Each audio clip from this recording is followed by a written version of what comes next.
Crack it.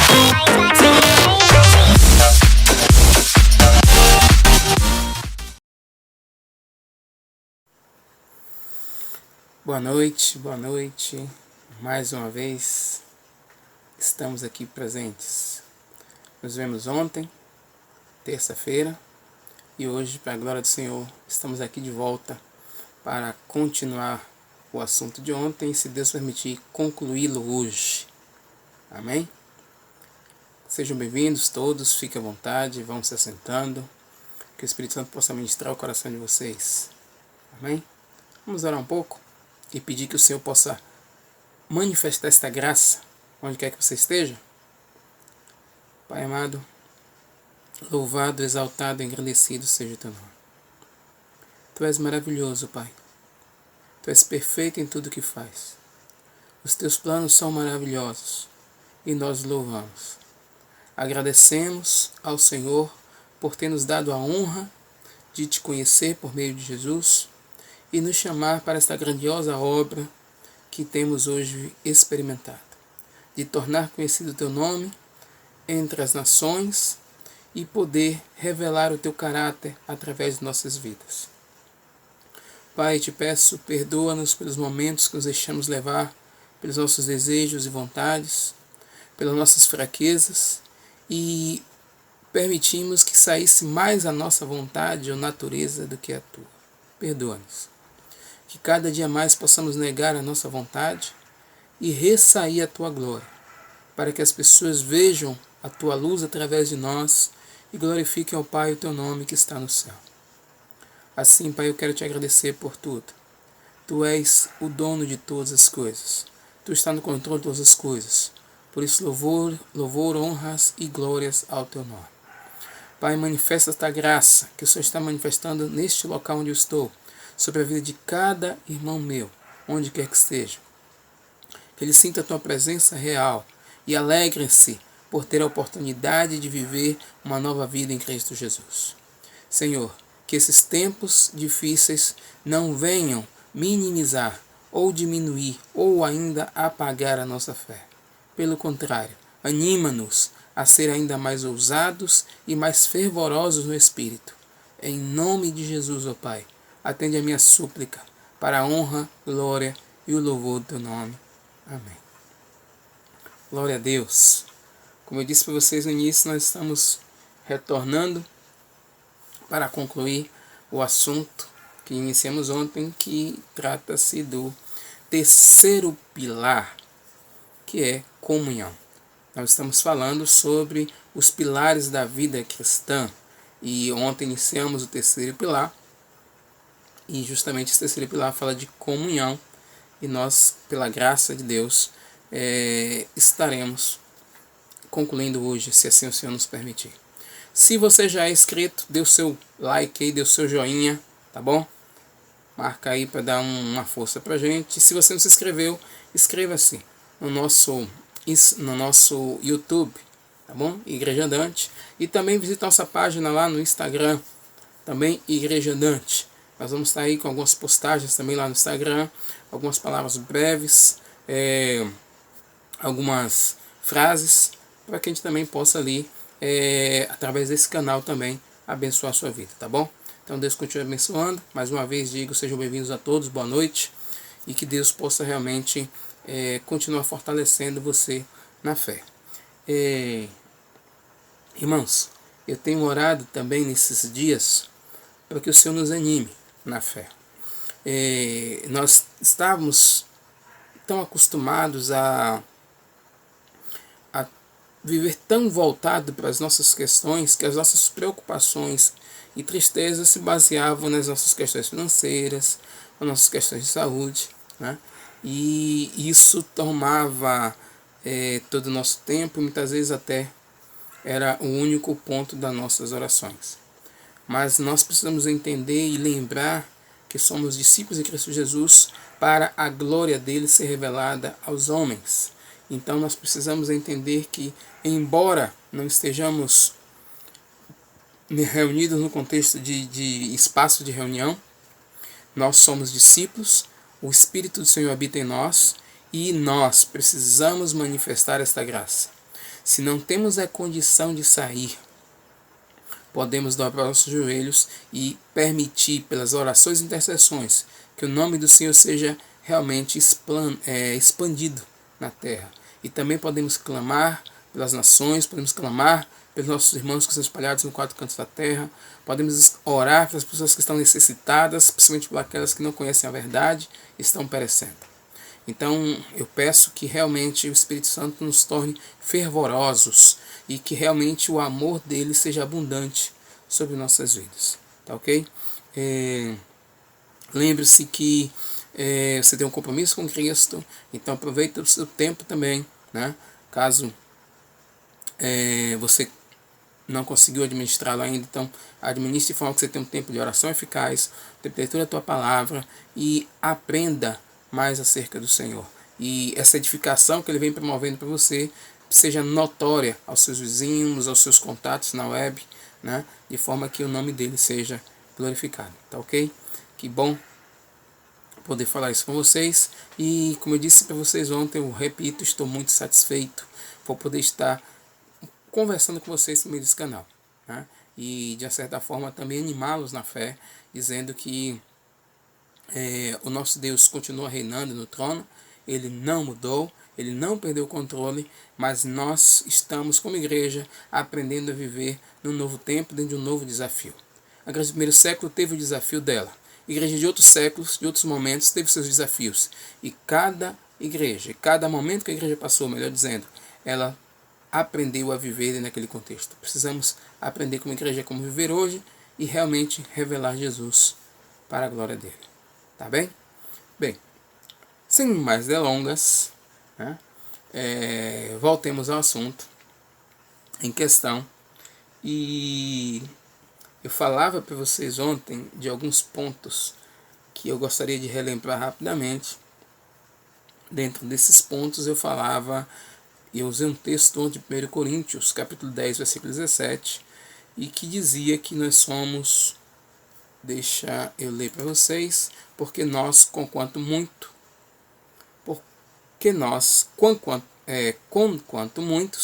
nós somos um só pão, né? Ou apenas um pão. E eu falava isso com vocês ontem, dizendo que em Cristo Jesus, né, nós somos feitos um. E eu dizia a vocês que quando alguém faz algo, no caso, eu estou tendo a oportunidade de falar aqui da palavra, e nesse momento que eu estou falando a palavra, se pessoas estão sendo abençoadas, não é um evento exclusivo meu, não é por causa da minha palavra, não é por causa da minha eloquência, não. É um conjunto de fatores gerados pela comunhão que me permitiu explanar isto. Esses fatores incluem a oração dos irmãos, esses fatores incluem o tempo que ficamos juntos, que passamos juntos, que conversamos, que dialogamos, seja ainda pela internet ou as coisas que já tivemos, os debates, né? E ao longo disso, ou seja, cada homem, cada irmão, cada ministro do Senhor, ele tem um conteúdo. Esse conteúdo é gerado pelo Espírito Santo no seu interior, e lógico, o Espírito Santo através dele flui, mas o Espírito Santo também nele faz uso do que ele leu, do que ele conheceu junto com os irmãos, do que ele ouviu, e uma série de estruturas de memórias que foram geradas por meio de experiências com outros irmãos, né? Então, assim, a igreja, ela se manifesta por meio da pregação de cada um. Então a gente olha um Paulo e a gente fala assim, que bênção, né, foi Paulo, e louvado seja Deus pelo ministério de Paulo. E Paulo tinha um vasto conhecimento, sim, mas o conhecimento de Paulo incluía conhecimento da própria igreja, do contato que ele teve com Barnabé, do contato que ele teve com os irmãos, onde ele se encontrou lá em Damasco, como o Ananias, de irmãos quando se encontrou um tempo em Jerusalém, e outras experiências com os irmãos, experiências pessoais. Então a igreja se movia também pela própria vida do Paulo, né? E essa consciência que eu quero despertar em vocês, porque todos nós precisamos ter um pensamento coletivo e não um pensamento individualista, não um pensamento egoísta, mas um pensamento de corpo, um pensamento de pão, né?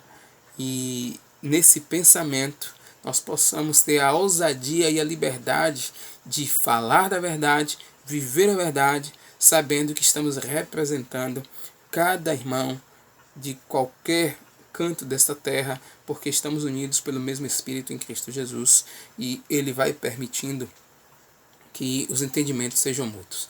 É interessante muitas vezes a gente falar determinados assuntos e a gente ouvir pessoas falando assim, puxa, eu ouvi uma ministração de Luciano Subirá, de Theo, ou de um outro irmão, e a igreja em tal lugar estava falando sobre isso. Por quê? Porque o Espírito é um só, que movimenta-se, que move-se por meio da igreja, usando os irmãos, né?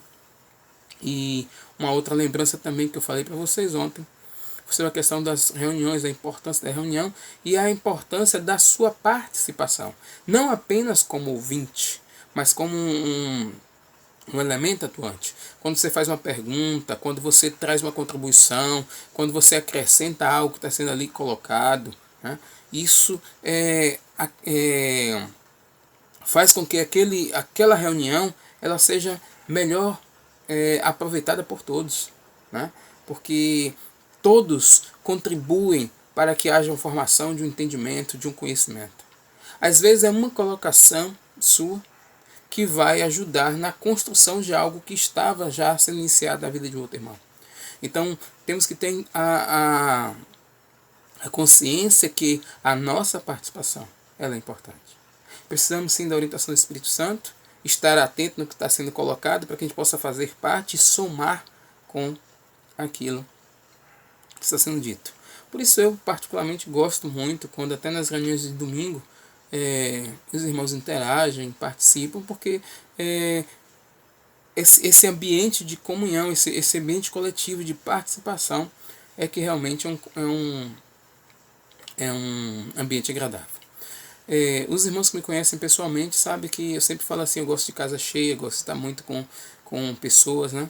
E isso para mim é interessante porque quanto mais contato você tem com as pessoas, quanto mais pessoas você conhece, mais conhecimento você consegue ter também. E colocações que esses irmãos fazem levam a reflexões, às vezes alguns questionamentos, algumas respostas que você está esperando do Senhor, o Senhor usa um irmão desse, né? Se não com a resposta, com a pista que soma com aquilo. Então é muito importante nós estarmos congregados, né?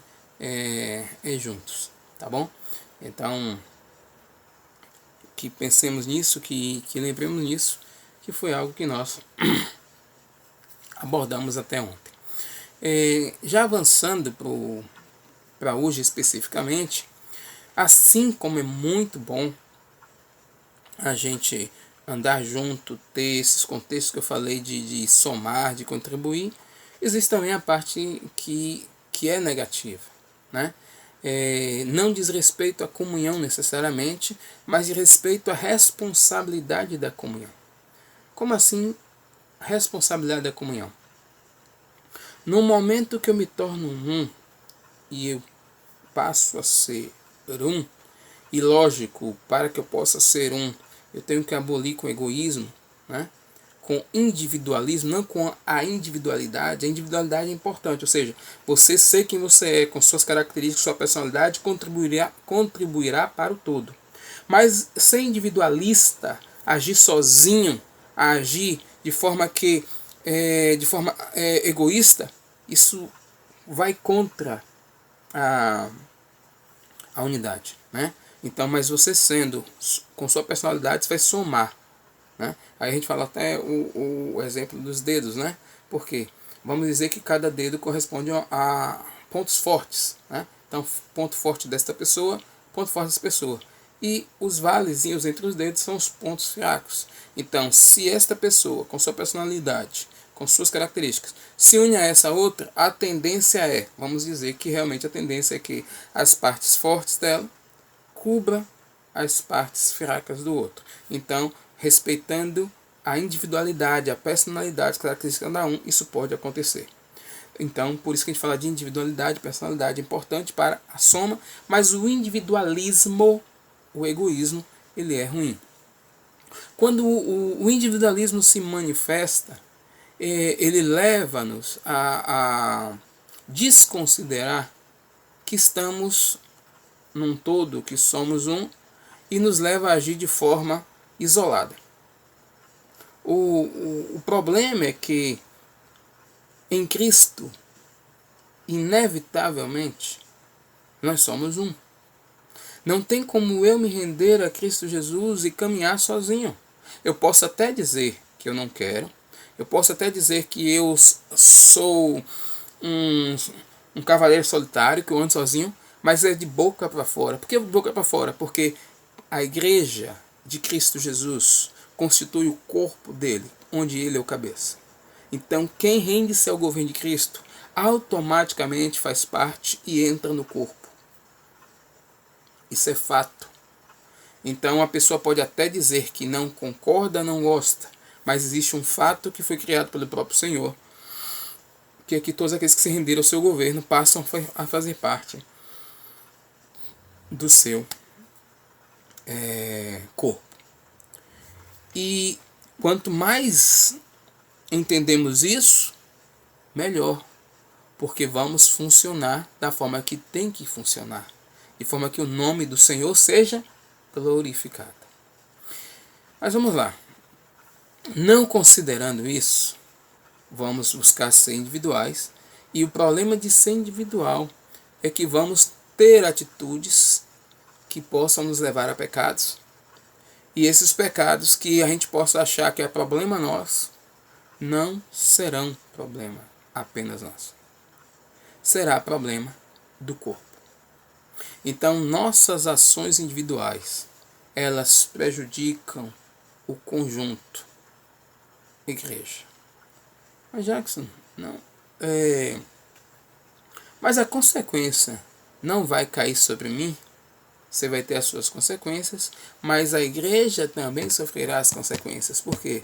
Porque o Senhor nos chamou para ser um. Eu vou trazer alguns exemplos bíblicos e nós vamos ver alguns pontos disso para que a gente possa entender melhor, tá bom? Lá no livro de Josué, tem uma história muito interessante que nos leva a uma compreensão sobre essa questão de comunhão e corpo e sobre a ação de egoísmo e qual as consequências pode gerar para o todo.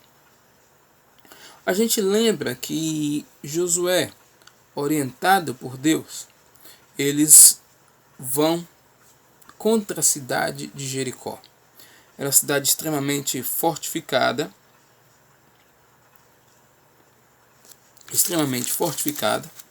e essa cidade era impenetrável naquela época.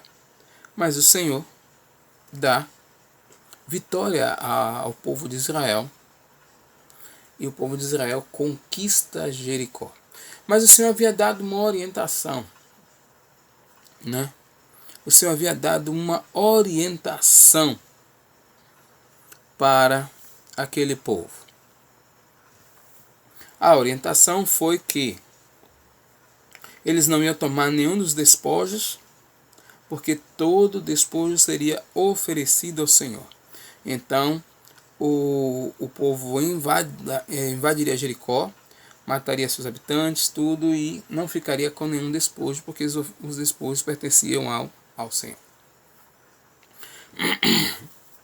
Mas acontece que você vai ver no capítulo 6 e 7 essa história, tá bom? Eu não vou ler, eu só estou citando para vocês. E aconteceu que, logo depois de Jericó, Josué e o exército vai contra uma cidade chamada Ai, ou Aí, né? E essa cidade é uma cidade bem fraca, bem pequena, não tinha outras nações ao redor que pudessem ajudá-lo. Então Josué resolve enviar uma parte pequena do exército, porque não precisaria cansar todo o exército para aquela guerra. Resultado, Israel perde e sai corrido e fugido. e o povo entra em desespero. Josué também não entende, começam a clamar o Senhor. E o Senhor diz a Josué que o que aconteceu foi porque havia pecado no meio do povo. E depois, lógico, eles descobrem que o pecado era o pecado cometido por um cidadão chamado Acã, porque havia se corrompido com os despojos, escondido o despojo, pego de forma egoísta, né, pensando apenas em si, uma capa babilônica, né, e algumas joias, e fica para si. O problema é que o ato daquele homem prejudicou toda uma nação. Israel toda estava fugindo diante de um inimigo muito pequeno, muito inferior a ele, por causa da ação de um único homem. Como eu disse para vocês, o Senhor ele olha para nós, ele olha para a igreja como um corpo. A ação de um homem é prejuízo para todo o corpo. Eu poderia também citar um outro exemplo falando já em 1 Samuel da história de eu poderia falar até da própria história do próprio Saul. Você vê que Israel passou situações muito difíceis porque Saul, desobedecendo ao Senhor, não fez o que foi ordenado ao Senhor em relação aos amalequitas, né? E Israel passou a ser perseguido, enfrentar tempos de guerra com os filisteus e passar grande dificuldade, até que o Senhor levantou Davi como rei. E nós poderíamos citar outros e outros exemplos, mas eu quero que você pare um pouco aí e reflita comigo justamente nesse ponto. Hoje, se nós observarmos, a igreja ela tem padecido de várias formas, porque nós não temos, como eu disse até ontem, discernido o corpo, ou seja, entendido onde eu estou inserido, que contexto eu estou inserido, e agido e vivido como corpo. E temos nos individualizado por denominações, por títulos, por ações, por dons, e que não podemos fazer isso. Você vê que determinadas situações nos levam a nos unificar, a clamar, porque quando nós paramos e observamos, estamos separados de várias formas. Essa questão mesmo da pandemia. Quantas denominações havia e cada um talvez preocupado com suas necessidades, preocupado com os seus eventos. E hoje a igreja como um todo tem que clamar e suplicar misericórdia, para que cesse, para que o Senhor guarde os nossos governantes, para que o Senhor visite as nações, e temos nos unificado em oração. Não sei o que vai ser daí para frente, pode ser que a coisa tome um rumo bem pior, mas já tem havido em nós uma consciência um tanto diferente. E começamos agora a perceber a importância de orarmos e clamarmos. A internet sempre foi democrática e hoje está mais democrática ainda. Então você tem vários ministérios que têm cultos online, né? Tem irmãos fazendo lives e trazendo a palavra, outros intercedendo, né? Então as barreiras denominacionais têm caído e as pessoas têm assistido reunião de outros irmãos, têm orado junto, isso é importante, né? E a gente começa, de certa forma, e eu quero despertar isso em vocês, precisamos ter esse pensamento de unidade, de igreja, de uma só, né?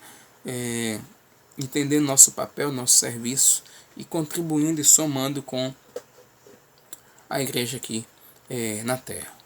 Voltando ao ponto que eu estava dizendo, temos que ter cuidado porque o seu pecado, o seu erro, o meu pecado, ele vai mexer e vai afetar o todo. No nosso caso hoje, exclusivamente, e eu posso dizer assim, maravilhosamente, não irá nos fazer parar. Por que não irá nos fazer parar? Porque Cristo Jesus, né, ele perdoou os nossos pecados, ele venceu por nós.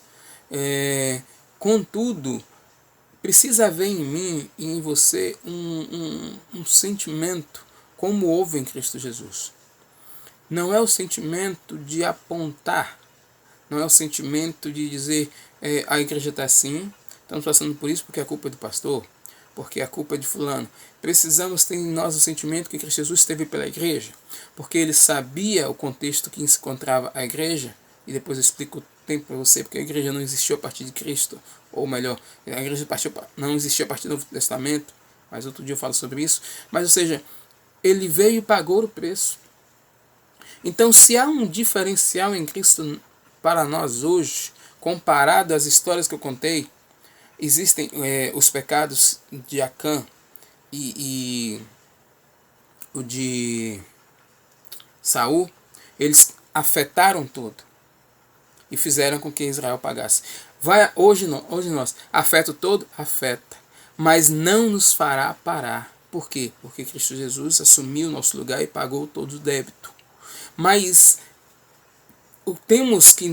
tem que haver em nós um sentimento que houve em Jesus de quê? De acolher, de perdoar, de olhar para esses irmãos com um olhar diferenciado e dar a eles subsídios e o amparo para que vençam as lutas, para que vençam suas batalhas, porque são parte de nós.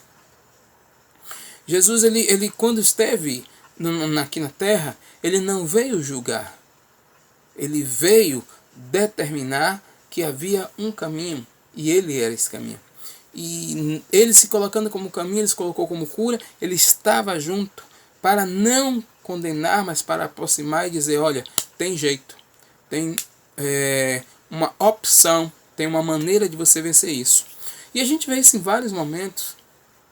A gente vê Jesus conversando com a mulher adúltera, como eu falei para vocês, em João capítulo 11, ele conversa com aquela mulher, dando a ela uma oportunidade de mudança. Se a gente volta um pouco à fita, João capítulo 4, Jesus conversa com a mulher samaritana, uma mulher que não tinha marido, tinha 4, nenhum dos 4 eram não era esposo dela. Jesus dá a oportunidade de transformação àquela mulher. Então, nós como igreja, na compreensão que temos que ter, que somos que somos um só, temos que entender o seguinte, esses irmãos que estão ainda de forma individualizada, de forma egoísta, vivendo seu pecado, precisam ser acolhidos, com um olhar de amor, com um olhar de compreensão. Precisamos sentar com eles, conversar, orientar, disciplinar, ajustar e buscar, de certa forma, com a graça de Cristo, ajudá-los a serem fortes e ficarem de pé. Talvez a gente pare assim e pense, é um caminho, mas tem irmãos que não querem ser ajudados. E realmente. E tem irmãos que acham que sabem e não precisam de ajuda de ninguém. E o que fazer? Nós temos uma arma poderosa. Nós temos a oração. É muito bom quando nós chegamos a um irmão e temos acesso a ele. E podemos sentar, corrigi-lo, ajudá-lo, colar com ele. Mas quando não temos esse acesso, nós temos que orar. Nós podemos ir às pessoas, né? Mas se a gente não tem como ir até elas, porque elas mesmas fecharam as portas, nós não vamos até ela. O que é que vamos? Vamos até Deus. E aí é um ponto interessante, porque se não conseguimos acesso a ela, porque ela mesma não permite, nós vamos ao nosso Pai. E conversamos com o nosso Pai. Expomos ao nosso Pai, não no sentido de acusar aquela pessoa e dizer, Pai, estou querendo ajudá-la, mas ela não quer. Mas no sentido de que se colocar, meu Pai, eu entendo a necessidade que ela está passando. Eu sei que ela está enfrentando uma situação que ela não conseguiu dominar, é mais forte que ela. Né? Mas ela quer o Senhor porque ela continua ainda nos teus caminhos, está lutando. Dai-nos sabedoria, Senhor, de como chegar. E também, Senhor, em nome de Jesus, convence-a da necessidade de se achegar. Porque a cura, irmãos, e o tratamento de uma vida não virá exclusivamente, deixa eu explicar de uma forma mais clara, não virá diretamente do céu para a pessoa. virado da igreja para a pessoa. Quando o Senhor Jesus sobe e deixa a igreja é a representante de Cristo. Aquilo que a igreja ligar na terra será ligada nos céus. Aquilo que a igreja desligar na terra será desligada nos céus. É a igreja que senta, a igreja que corrige, a igreja que chega, a igreja que aproxima, a igreja que vai trazer a cura. A gente lembra de um texto que está em Tiago que diz que confessai os vossos pecados ao Senhor para que sejais perdoados, mas uns aos outros para serem sarados. Por que uns aos outros? Uns aos outros falando da igreja. A igreja tem o papel de curar, e curar a alma, curar os sentimentos, curar as ações, porque nesse processo de comunhão, de interferência, de achego, né, e de combate de conflitos, que vamos sendo trabalhados, restaurados e curados. Não podemos falar assim, não. Só Deus trata comigo. Deus trata contigo, mas por meio da igreja. Foi a proposta dele.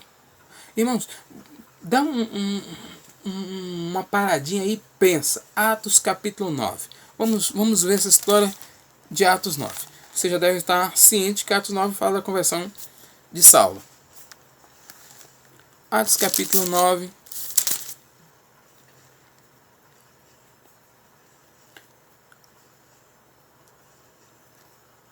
Vou pegar do versículo 1, tá bom? Vou ler o versículo 1.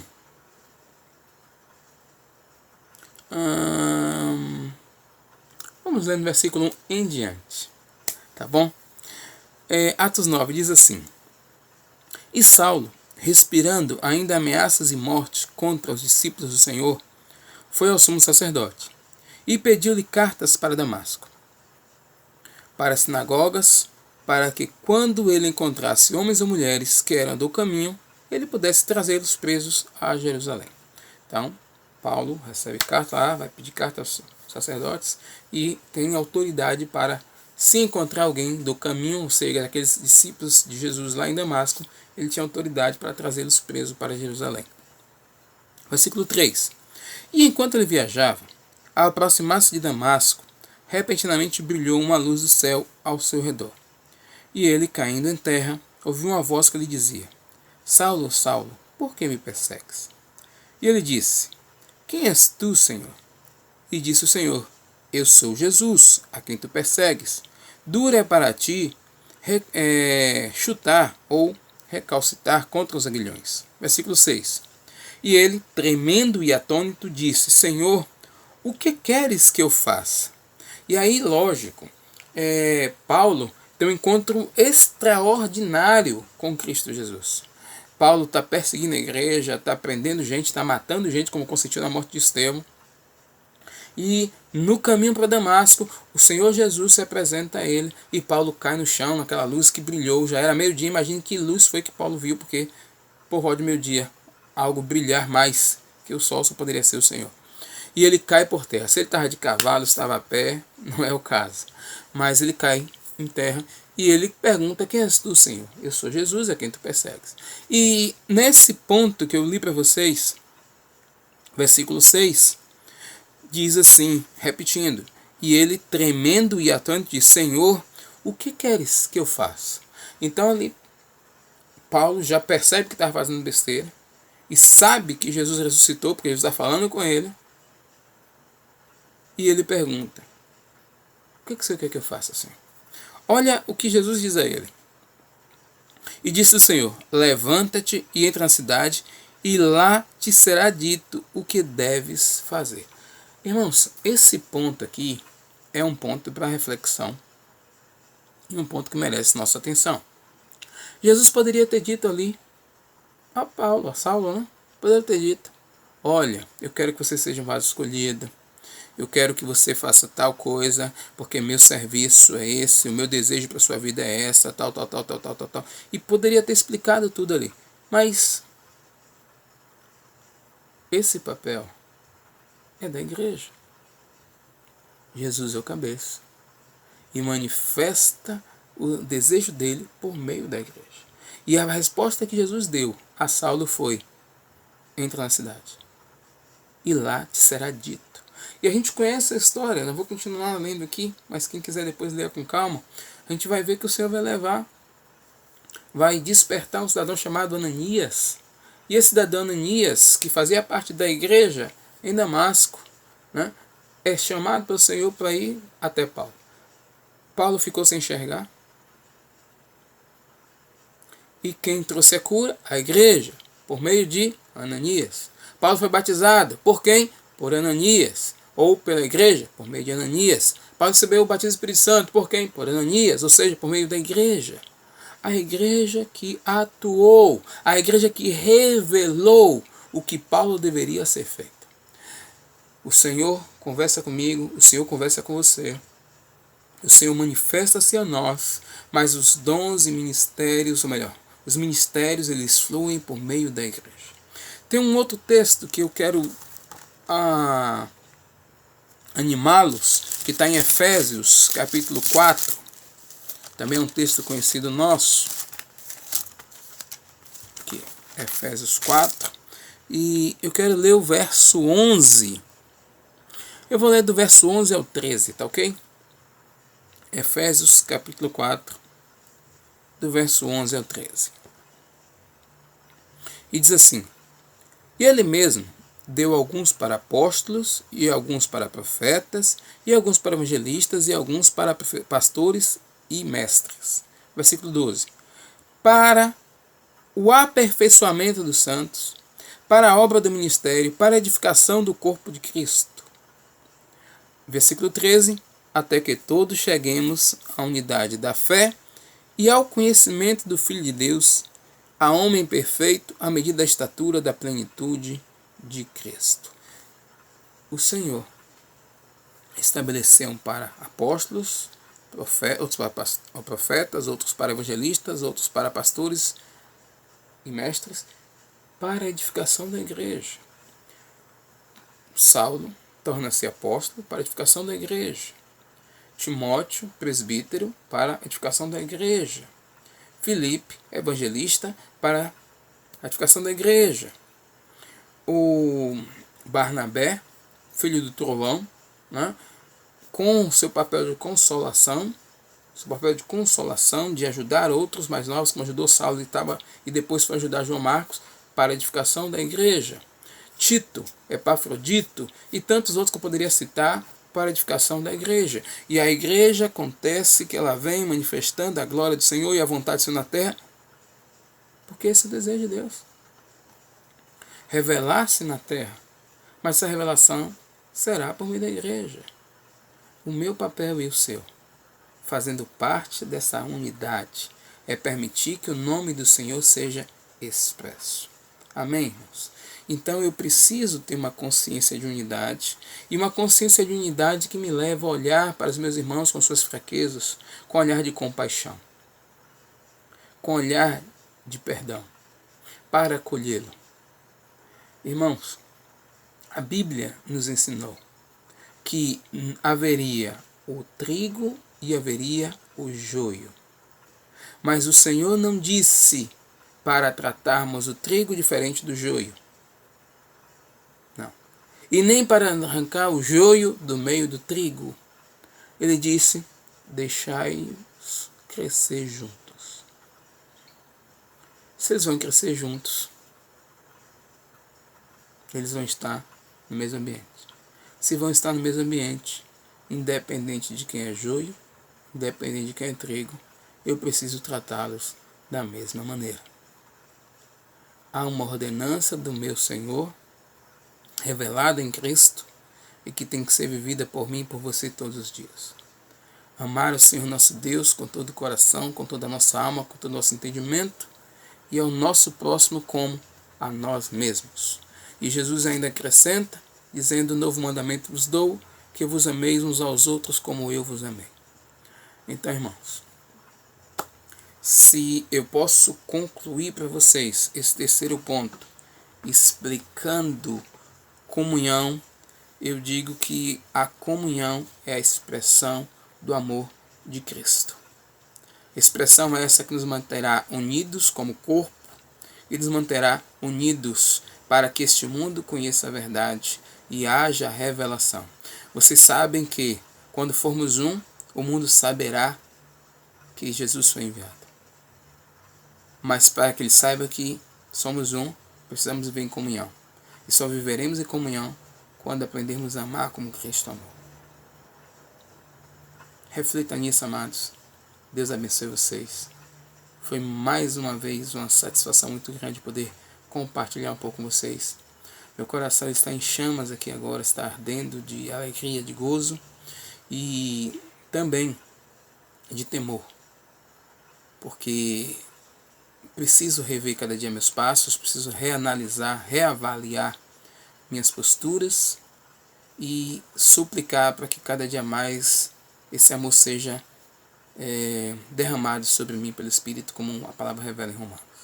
Amém? Que o Senhor te abençoe, que o Senhor te guarde, que o Senhor te fortaleça, que o Senhor te leve à compreensão ainda mais profunda do que é comunhão, do que é intimidade, e que você desfrute da glória dele, manifestando essa glória para todos que estão perto de você. Tá ok? Deus abençoe, foi um prazer estar com vocês nesta noite. Até a próxima semana, se assim o nosso bom Deus permitir. Fica na paz, meus irmãos, e até. Deus abençoe a todos. Amém.